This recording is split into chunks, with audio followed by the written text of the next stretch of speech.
Hola a todos, mi nombre es Alberto Medina y soy un médico adjunto de la Unidad de Cuidados Intensivos Pediátricos del Hospital Universitario Central de Asturias. Y lo primero que tengo que hacer también es agradecer a Juan Carlos la invitación para participar en este curso y estar con vosotros, aunque sea en este caso de modo virtual. Tendremos la oportunidad de vernos presencial en diciembre. Y también agradecer al doctor Vicente Modesto, que es un amigo, un compañero de fatigas en el que hemos estado trabajando durante estos últimos 20 años en la ventilación mecánica y en diferentes conceptos y diferentes apartados relacionados con la ventilación mecánica. Y hoy lo que quiero es abordar un tema que, bueno, es bastante novedoso, relativamente novedoso, y es el concepto de la driving pressure.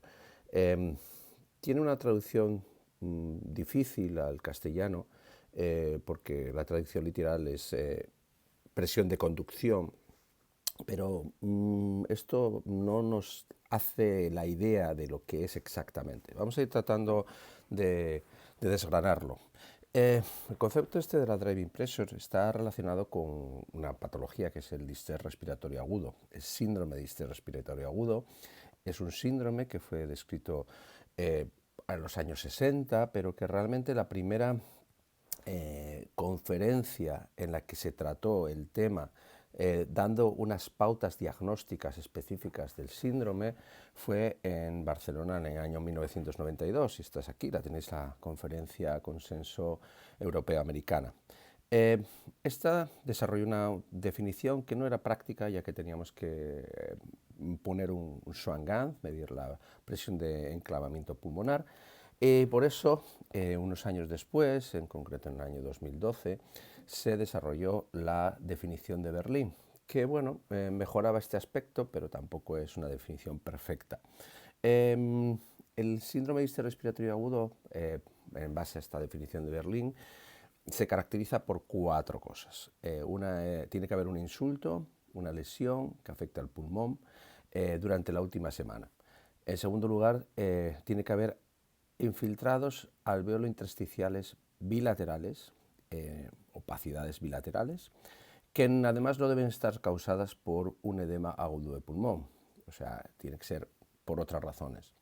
Y hay un concepto que es el concepto del PF, la relación PaO2-FiO2, que se integra dentro de esta clasificación de distrés respiratorio agudo y que plantea tres puntos, que sería el 300, el 200 y el 100, de tal forma que si tenemos un PF de 300 a 200 será un SDRA moderado, leve, si está entre 200 y 100 moderado, y si es menor de 100 será grave. Todas estas características, evidentemente, del PF tienen que estar relacionadas también con estos otros tres aspectos de la definición. Si no los tenemos, pues no podríamos clasificarlo como distrés respiratorio agudo. Y aquí tenemos una radiografía que podría ser de un paciente con distrés respiratorio agudo y que, si cumple con todas las características, pues tendríamos que intentar hacer una ventilación mecánica. Y aquí está la pregunta, es de cómo hacemos la ventilación mecánica. Yo no voy a dedicarme en esta clase a repasar en detalle toda la ventilación mecánica, sino que lo que voy a hacer es intentar abordar una serie de aspectos para acabar con el concepto de la driving pressure. Esos aspectos los voy a necesitar, ¿no? Entonces, en primer lugar, la pregunta es ¿cuánto volumen corriente necesito poner? Y eso ya lo sabemos desde hace mucho tiempo, porque por ejemplo, si os fijáis, este trabajo resume el volumen corriente normalizado por peso corporal de todos los mamíferos. Y, si os dais cuenta, tiene una relación que es siempre la misma, 6,3 mililitros por kilo de peso ideal. Con lo cual ya tenemos una primera contestación a la pregunta. Pero esto en la vida real, ¿qué ha pasado, ¿no? Si nos vamos hacia a los años 90, antes del año 95, los médicos que trataban distes respiratorios agudos, pues ponían un volumen corriente que no estaba relacionado con este volumen fisiológico, sino que estaba más o menos en torno a 10 por kilo. Y así se hizo este primer ensayo clínico en el que se comparó una estrategia de utilizar volumen de 6 mililitros por kilo o el que quisieran los médicos, que más o menos estaban en torno a 10-12 mililitros por kilo. Y esto demostró que tenía un aumento de mortalidad aquellos que se ventilaban a más volumen. Esto se repitió en otros 2 ensayos clínicos, se metaanalizó, aquí lo tenéis el metaanálisis, y la NNT de no utilizar ese volumen corriente fisiológico de 6 mililitros por kilo y utilizar uno mayor, de 10-12, hace que tengamos más mortalidad. Por cada 10 pacientes que le ponga 12 en vez de 10, en vez de 6, perdonad, vaya a producir un muerto, y eso es causado directamente por esto. Esto también se ha materializado en otras veces y ya también ocurre. Y aquí veis lo que pasa también en pediatría, porque a veces decimos los niños son un poquito diferentes, pero fijaros, esto no es un ensayo clínico, pero sí que es un estudio muy bien hecho que está controlado por varias variables. Por ejemplo, el PF, aquí lo tenéis. Todos los pacientes incluidos en todos los grupos tienen el mismo PF, por tanto tienen el mismo SHUN, y además tienen el mismo índice de oxigenación, que lo tenéis aquí en las bolitas blancas, y que son iguales. El índice de oxigenación es el inverso del PF multiplicado por algo que viene del respirador, que es la presión en la media en la vía aérea, y multiplicado por 100. Es decir, que si teníamos el mismo PF y tenemos el mismo índice de oxigenación, tenemos la misma MAP, y eso quiere decir que estamos haciendo la misma agresividad de ventilación. Y además está también controlado por la variable de PRIMS, que es el Pediatric Risk Mortality Score, un riesgo de mortalidad pediátrica al inicio, a la entrada de la UCI, y veis que todos los pacientes de todos los grupos tienen el mismo riesgo. Es decir, no podemos decir que que están metidos en este grupo de 12 mililitros tienen más riesgo al principio de la entrada de la UCI que los que tienen por 6. Y aquí ya veis que hay una relación que va aumentando. 6 mililitros por kilo tiene una mortalidad de 15, mientras que 12 mililitros por kilo tiene una mortalidad casi de 60. Es decir, hay algo aquí, una señal que nos está diciendo exactamente esto que está pasando. Alguien le podría pensar, bueno, pues si yo cojo y lo que hago es que veo que esta línea, entonces aquí cuanto menos volumen corriente, pues será mejor. Pues no es así, porque aquí veis un trabajo que en prematuros, en los que se comparó 2 grupos, uno ventilado a 3 mililitros por kilo y otro a 5, y en el grupo de 3 mililitros por kilo teníamos más inflamación medida por interleuquinas y además se prolongaba el tiempo de ventilación mecánica, con lo que da la impresión de que se cumple esto que veis aquí, y es que el volumen corriente es una variable fisiológica que tiene un comportamiento en U. Esto se llama el U-shape o comportamiento en U de una variable fisiológica, y parece que el mejor punto, la zona mejor, es aquella en la que cuando pautemos la PIB y luego por encima le pautemos el volumen corriente, nos lleve nuestra presión plató medida en condiciones estáticas entre 28 y 32 mililitros. Y esto hace ya un par de años se ha repetido en otro metaanálisis que nos dicen unas cosas muy parecidas. Y aquí tenéis 2 grupos de pacientes que son con un índice respiratorio agudo, pues podríamos decir moderado, que tiene una compliance más o menos la mitad de la que sería la normal, y unos que ya serían muy graves, con una compliance que sería un cuarto o un quinto de la que sería la compliance normal. Pues si os dais cuenta, el punto más bajo de la U es el sitio donde tienes menos mortalidad. Y aquí es exactamente en los pacientes que tienen un distrés respiratorio agudo moderado más o menos, la mitad de compliance sería 6, lo que habíamos dicho, mientras que si los tenemos más graves, podríamos bajar ese volumen corriente, deberíamos bajar ese volumen corriente, pero no hasta el infinito, ya que si no, podríamos aumentar la mortalidad. Es decir, el límite estaría como en 4,5 mililitros por kilo. Esto también lo podemos ver aquí, y en este otro metaanálisis veis que si tuviésemos más presión plató de 31, podríamos aumentar la mortalidad, pero si la tenemos por debajo de ese 31, es decir, aquí hay un punto clave que parece indicarnos algo, es decir, la presión plató por debajo de 31, entre 28 y 32, parece que es un punto bastante bueno. Pero fijaros, este otro trabajo, que es de animales, nos dice una cosa interesante, que parece que no es todo el volumen corriente, porque todos estos animales se ventilaron entre 5 y 6 mililitros por kilo. ¿Y qué pasa? Pues resulta que es cuando ventilamos, partimos la ventilación de PIB de 0, es decir, por debajo de capacidad de resolución funcional, o vamos aumentando la PIB, solamente se recupera la forma de la curva estática, aquí la veis, de los pacientes control, cuando ponemos una PIB en estos distintos respiratorios agudos, por ejemplo, de 15.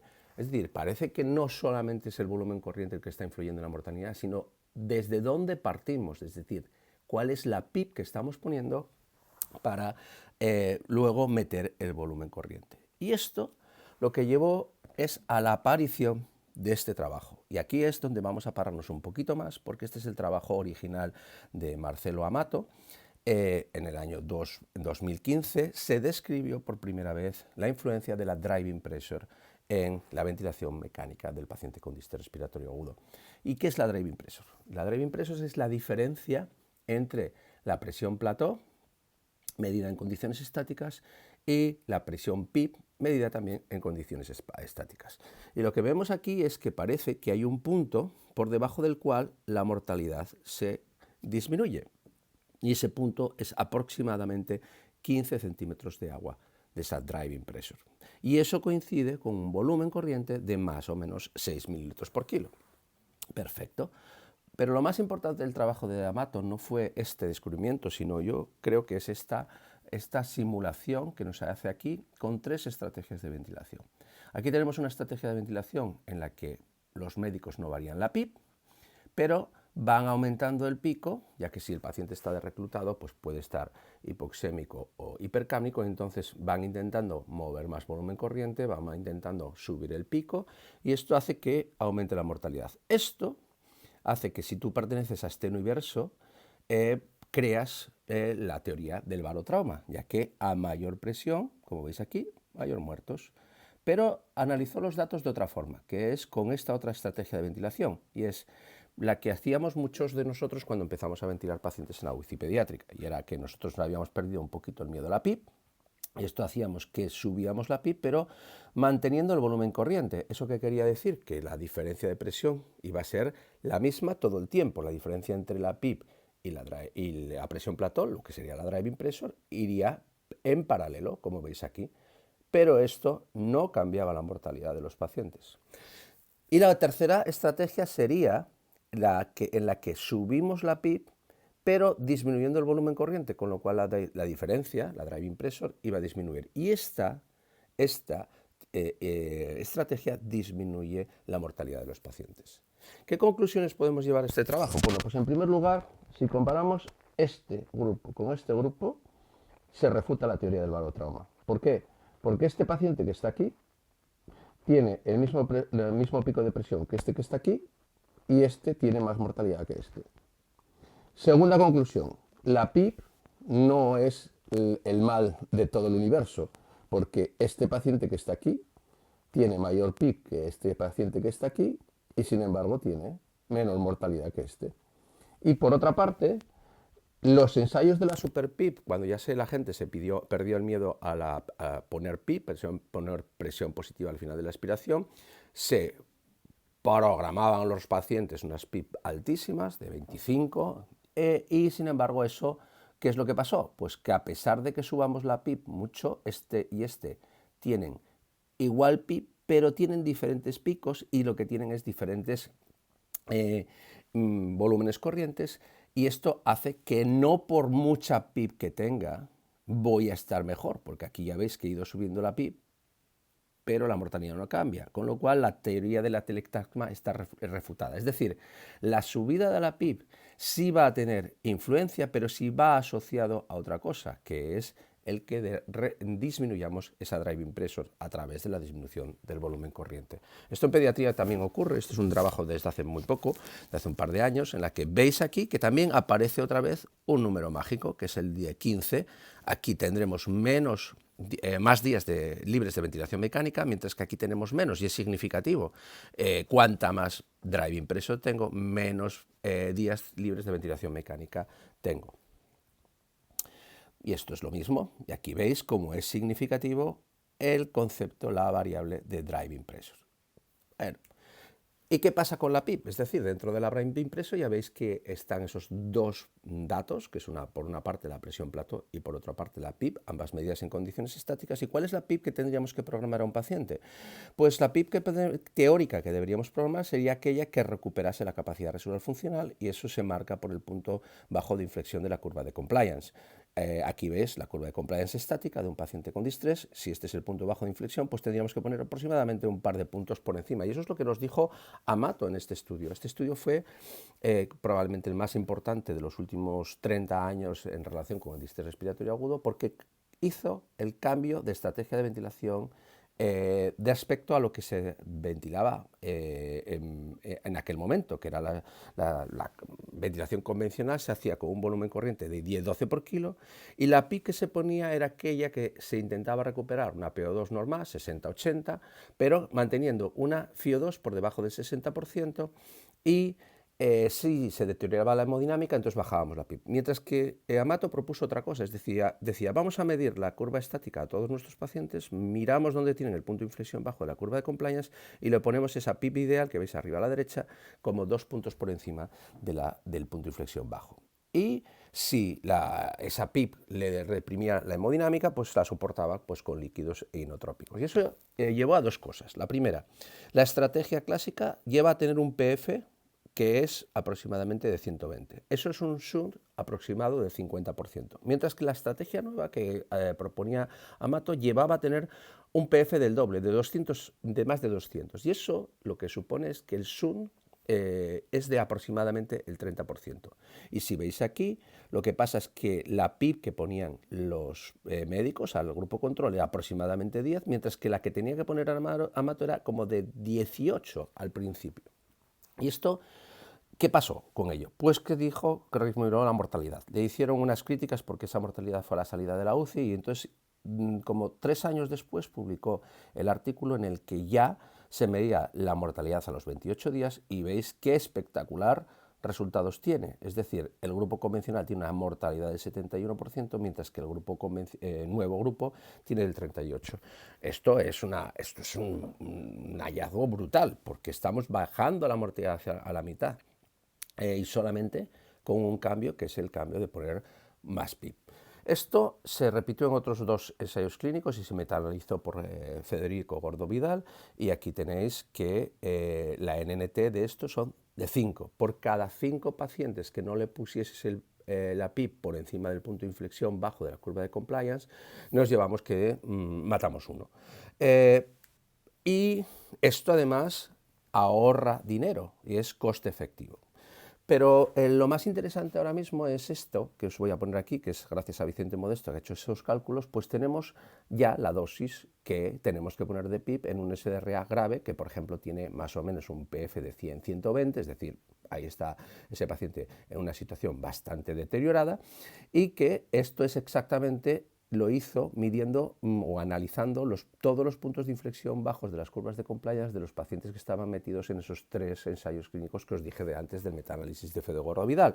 Y el punto inferior está entre 12,3 y 13,4. Y si le ponemos 2 puntos más, pues aproximadamente la PIP que tendríamos que empezar sería de 15.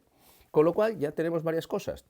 Si tenemos que la PIP tiene que ser de 15, la Driving Pressure tiene que ser de 15, pues más o menos la presión plató va a estar donde hemos dicho anteriormente, que en el punto más óptimo de aquella curva que habíamos dicho, que era entre 28 y 32.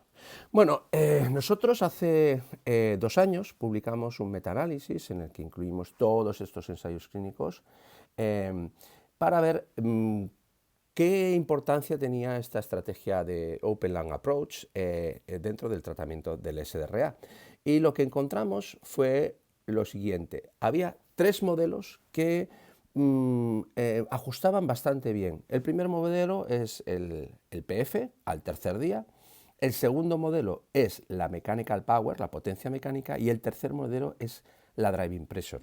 Esto es interesantísimo, porque aquí aparecen ya un concepto nuevo, que es el de la Mechanical Power, que los voy a ir explicando posteriormente. Pero en primer lugar os voy a decir cuál era el primer modelo que nos decía. Era que encontramos aquí el riesgo relativo de muerte y está relacionado con el PF.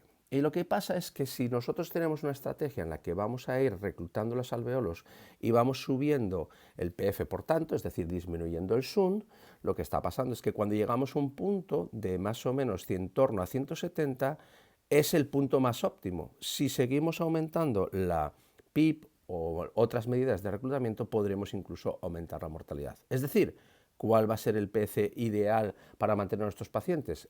Con el cual vamos a poder regular la PIB hacia arriba o hacia abajo. Pues unos 170 de PF. Pero como ya os dije antes, había otros modelos que ajustaban dentro de este metaanálisis que hemos hecho, y uno es del de la mechanical power. El concepto de mechanical power es, os lo digo fácil, es la energía que estamos transmitiendo al pulmón con nuestra ventilación mecánica. Cada vez que metemos el gas transmitimos una energía, parte de esa energía cuando la sacamos el gas la eliminaremos, pero hay partes que si nos estamos pasando de determinada cantidad de energía que pueden estar quedándose en nuestro pulmón, transformándose en calor, etcétera, y produciendo el daño. Esta es la nueva teoría reológica del daño pulmonar. Y esto fue introducido por Luciano Gattinoni, ya veis aquí en el año 2016, y esta es la fórmula que él propone para calcular la potencia mecánica, y está incluida la frecuencia respiratoria, el volumen, el pico y la driving pressure, que es la diferencia entre, como dije, presión plató y la PIB medidas en condiciones estáticas. Y aquí tenéis que nosotros, en nuestro trabajo, lo que vemos es que aquí que también hay una correlación, y cuando nos pasamos con una potencia mecánica normalizada por el peso de 1,2, encontramos como que podemos aumentar la mortalidad. O sea, cuanta menos potencia mecánica va a haber menos mortalidad. Esto, como ya os dije antes, pues está relacionado con la nueva teoría del Billy. Y esta nueva teoría del Billy pues es una evolución desde las iniciales del barotrauma, que ya visteis que estaba refutado, el atelectrauma podía estar refutado, el volutrauma también está refutado porque, como visteis en la segunda estrategia que proponía Amato, el volumen era el mismo, pero el cambio no era, pero en las otras estrategias el volumen podía disminuir o aumentar, y podíamos no tener cambios también. Bueno, esta teoría reológica que se plantea en relación con la ingeniería de materiales está basada en eso, en cómo puede afectar los cambios de energía que estamos transmitiendo, la deformidad que estamos produciendo en los materiales a nuestros pulmones, en este caso produciendo una lesión pulmonar asociada a ventilación mecánica. Y esta nueva teoría, la teoría reológica, que os la va a explicar también Vicente Modesto, introduce nuevos conceptos. El primer concepto es el estrés, que es el cambio en la presión, es la que el incremento en la presión transpulmonar, que es realmente la que está moviendo el gas. Y el subrogado es precisamente la driving pressure, como veremos en la siguiente diapositiva. El strain es lo que llamaremos deformación, es decir, cómo va a cambiar el volumen de ese pulmón, pero relativo a la posición original, es decir, a la capacidad residual funcional, es decir, a la PIB. Como habíais visto en el trabajo que os puse de animales, el que pongamos un volumen corriente por encima de un determinado punto sí influye desde el punto donde empezamos, es decir, desde la PIB desde la que empezamos. Después tenemos el strain rate, que es la velocidad de deformación. La velocidad de deformación, cómo de rápido voy a hacer ese cambio. Es decir, cuando nosotros intentamos, por ejemplo, romper un trozo de madera, un palito, no, como bien sabéis, no es lo mismo hacerlo lento que hacerlo rápido. Cuando lo hago muy rápido, eso se rompe más fácil. Es lo mismo que hacen los karatecas cuando rompen un ladrillo. La velocidad a la que lo hacen es la que realmente está condicionando la fractura de ese ladrillo. Y por último, la resiliencia. La resiliencia es la capacidad de absorber esa energía por parte, en este caso, del pulmón, y devolverla.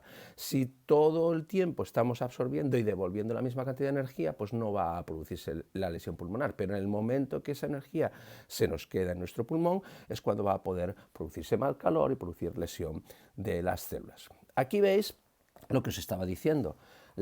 Cuando medimos la presión plató, como es este caso, y medimos la PIB en condiciones estáticas, como es en este caso, y lo restamos, lo que hacemos es calculamos la la driving pressure. Y resulta que esto nos permite hacer un cálculo del estrés, porque resulta que el estrés está relacionado con esta driving pressure, pues ya lo sabemos por otros artículos, y está relacionado al 75%. Es decir, al estrés al que estamos sometiendo al pulmón es aproximadamente el 75% de la driving pressure. Fantástico. Ya estamos correlacionando dos cosas, lo que encontramos en nuestro respirador con la teoría rheológica. Y aquí, si os dais cuenta, si volvemos al trabajo de Amato, pues el strain, que es la deformidad, lo que está diciéndonos, o estamos pensando, es que están muy correlacionados, porque cuanta menos deformidad estoy produciendo, menos strain estoy produciendo, pues menos mortalidad estoy produciendo. Es decir, si yo parto de un nivel de PIB y le disminuyo el volumen corriente, esa deformidad que estoy causando relativa al punto de partida es menor aquí que aquí. Y aquí lo veis traducido de otra manera. Cuando tengo un strain menor de 1, estoy en una parte verde, estoy bien. Cuando tengo un estrés mayor de 1,5, estoy produciendo muchísima deformidad, y eso lo que puede hacer es aumentar la mortalidad. Bueno, y en la vida real esto, ¿qué pasa? Pues mirad, fijaros, este es un artículo publicado en el año 2016 en relación con la Lung Safe Study, y en este estudio pues nos encontramos que aparece la driving pressure por encima de 15 o por debajo de 15, y aquí lo veis. Si tenemos aquí un distrés leve, moderado y grave, cuando lo tengo leve no pasa nada, pero cuando ya empiezo a tener moderados y graves, es decir, los que realmente voy a tener intubados, sí que estoy teniendo diferencia significativa en mortalidad si tengo una driving pressure mayor o menor de 15. Pues parece que esto se va confirmando progresivamente, y aquí veis cómo también estamos hablando de que estos son lo que veíamos en las gráficas de Amato, está relacionado con el mechanical power.